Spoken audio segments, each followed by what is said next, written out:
now let me introduce you a basic form or basic movement of Shaolin. Call it the 5-step boxing. It is also practiced in Wushu.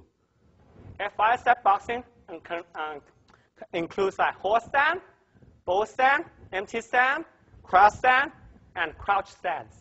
Okay, it incorporates all 5 different stands into the movement along with the hands and the legs and the eyes.